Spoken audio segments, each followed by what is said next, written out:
Queen Elizabeth sat alone at the funeral of her beloved husband, Prince Philip, due to social distancing restrictions set forth due to the coronavirus pandemic during a religious ceremony at St. George's Chapel.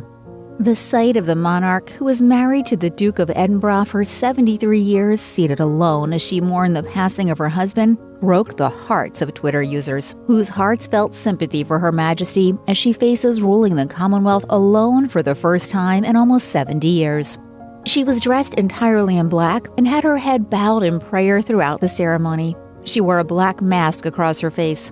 Wrote one Twitter user, "Seeing the Queen sat alone is a deeply upsetting sight. My heart goes out to her, but also to the many thousands of families who've also had to grieve lost loved ones during the pandemic. I wouldn't wish that experience on anybody." A second Twitter user commented, "What an unbelievably sad image. Never would anyone have imagined the Queen would have had to say her final goodbye to her beloved husband this way." The Queen and Prince Philip's son, Prince Charles, sat opposite his mother, alongside his wife, Camilla Parker Bowles. Prince Andrew sat on the Queen's left. Prince William and his wife, Kate, sat directly opposite from Prince Harry, also seated alone, who attended the funeral without his wife, Meghan Markle, who was not allowed to travel as she is in the later stages of her second pregnancy. They all sat in COVID bubbles with members of their immediate family. The monarch's COVID bubble was her late husband and their household staff at Windsor, according to Time. Their staff were not present for the somber ceremony. Justin Welby, the Archbishop of Canterbury, said, "She's the Queen. She will behave with the extraordinary dignity and extraordinary courage that she always does. And at the same time, she is saying farewell to someone to whom she was married for 73 years. Royal biographer Ingrid Seward said in a statement via Twitter, "Today's funeral of the Duke of Edinburgh was exactly how he wanted it. No fuss, no pomp and circumstance. The only thing he wouldn't have wanted was the Queen having to sit alone. Although she would have been happy doing that, knowing he was able to have the funeral he wanted."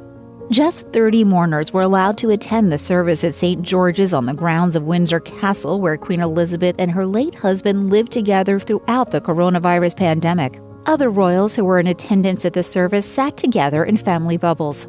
Instead of the 800 mourners who were included in Philip's initial plans for his funeral, his wife, the couple's 4 children, including Charles, Andrew, Anne, and Edward, and the couple's 8 adult grandchildren, mourned the Duke of Edinburgh. Philip died on April 9th, 2 months before his milestone 100th birthday. His service was steeped in military and royal tradition, and at the same time was infused with the Duke of Edinburgh's personality. The royal procession and funeral took place out of public view on the grounds of the castle. Windsor Castle is a 950-year-old royal residence just outside London. While the public was not allowed to pay their respects in a public way due to the pandemic, they were given an inside look at the proceedings via live television. During the procession to the funeral, the Queen traveled to the chapel in a Bentley automobile.